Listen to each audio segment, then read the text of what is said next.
Hello everyone, welcome to KTV Telugu. BJP దేశంలో అధికారంలోకి రావడానికి అసలు సూత్రధారి పాత్రధారి అయిన లాల్ కృష్ణ అడ్వాణీకి భారతరత్న అవార్డు ప్రకటించారు. రామమందిర నినాదంతో బీజేపీని 2 స్థానాల నుంచి ఏకంగా అధికారంలోకి వచ్చేలా చేసిన అడ్వాణీ ప్రధాని పదవిని దక్కించుకోలేకపోయారు. 2014లో అనూహ్యంగా నరేంద్ర మోదీ ప్రధాని అభ్యర్థిగా ఫోకస్ కావడంతో బీజేపీ అధికారంలోకి వచ్చినా అడ్వాణీ పక్కకు జరిగిపోవాల్సి వచ్చింది. 10 ఏళ్ల తర్వాత ఇప్పుడు అడ్వాణీకి భారతరత్న అవార్డు రావటం విశేషం. దేశ రాజకీయ చరిత్రలో అడ్వాణీది భిన్నమైన శైలి. ఆయన రాజకీయ ప్రస్థానంపై ఫోకస్.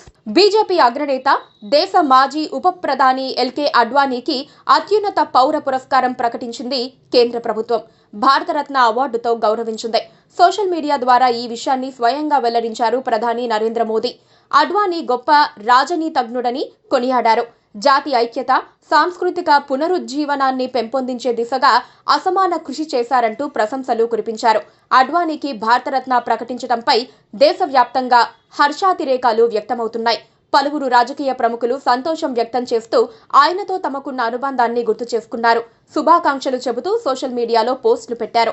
ఎల్కే అడ్వాణీకి సుపరిచితులైన అడ్వాణీ అసలు పేరు లాల్ కృష్ణ అడ్వాణీ. సింధీ హిందూ కుటుంబానికి చెందిన కేడి అడ్వాణీ, జ్ఞానీదేవి దంపతులకు 1927 నవంబర్ 8న పాకిస్తాన్లోని కరాచీలో జన్మించారు. కరాచీలోని సెయింట్ పాట్రిక్స్ హై స్కూల్లో ప్రాథమిక విద్య పూర్తి చేసిన అడ్వాణీ ప్రస్తుత పాకిస్తాన్లోని హైదరాబాద్లో డీజీ నేషనల్ కాలేజీలో న్యాయశాస్త్రం అభ్యసించారు. ముంబైలోని గవర్నర్ లా కాలేజీలోనూ చదువుకున్నారు.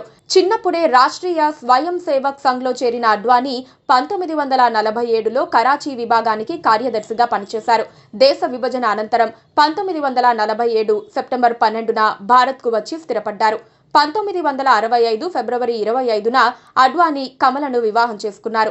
వారికి ఒక కుమారుడు, ఒక కుమార్తె ఉన్నారు. సంఘ్ సభ్యుడిగా దేశ విభజన సమయంలో పాకిస్తాన్ నుంచి వలస వచ్చిన వారికి సేవ చేయటం కోసం ఎక్కువ కాలం రాజస్థాన్లో గడిపేశారు అడ్వాణీ.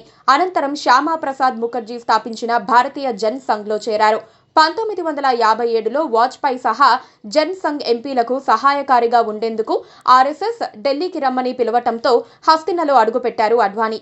ఆర్ఎస్ఎస్ పత్రికలో జర్నలిస్టుగా పనిచేశారు. 1970 నుంచి 72 మధ్య భారతీయ జన్ సంఘ్ ఢిల్లీ విభాగం అధ్యక్షుడిగా ఎన్నికైన అడ్వాణీ 1970లో రాజ్యసభ సభ్యుడిగా తొలిసారి పార్లమెంట్లో అడుగుపెట్టారు. 1974 నుంచి 76 వరకు రాజ్యసభలో ప్రతిపక్ష నేతగా పనిచేశారు.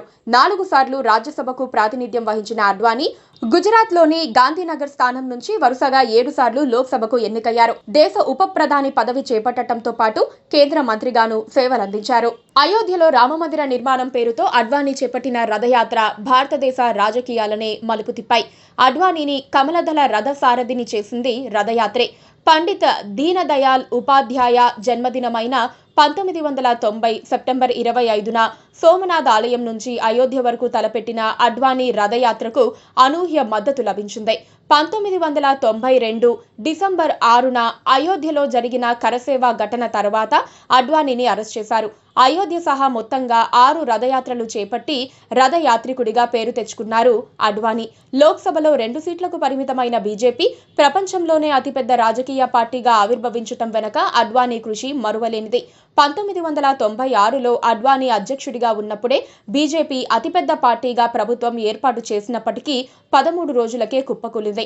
1990లో మళ్లీ ఎన్నికలు జరగ్గా వాజ్పేయి నేతృత్వంలో ముచ్చటగా 3వసారి ప్రభుత్వం ఏర్పాటు చేసింది బీజేపీ.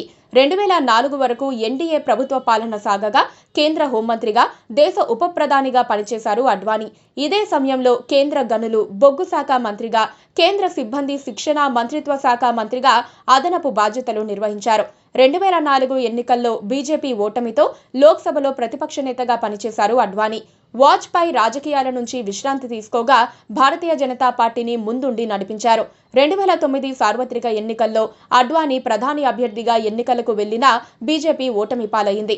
ఆ తర్వాత నరేంద్ర మోదీ జాతీయ రాజకీయాల్లోకి రావటం, 2014లో బీజేపీ విజయ దుందుబి మోగించడం జరిగాయి. 2014లో గాంధీనగర్ నుంచి లోక్సభకు ఎన్నికైన అడ్వాణీ బీజేపీ అధిష్టానం తీసుకున్న 75 ఏళ్ల వయసు నిబంధన కారణంగా ప్రత్యక్ష రాజకీయాలకు దూరం జరిగారు. 2019 పార్లమెంటు ఎన్నికల్లో ఆయన పోటీ చేయలేదు. కరుడుగట్టిన దేశ భక్తుడిగా, హిందుత్వవాదిగా ప్రజా జీవితాన్ని ప్రారంభించిన అడ్వాణీ వాజ్పేయి అడుగుజాడల్లో సిసలైన ప్రజాసేవకుడిగా ఎదిగారు. నవ భారత నిర్మాణానికి మార్గదర్శకుడిగా నిలిచారు. అందుకే ఆయన ఎప్పటికీ భారతరత్నమే అంటారు రాజకీయ పండితులు.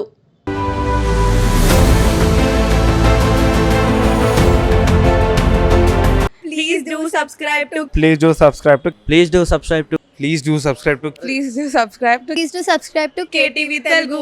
KTV Telugu. KTV Telugu. KTV Telugu. KTV Telugu. KTV Telugu. Please do subscribe to KTV Telugu.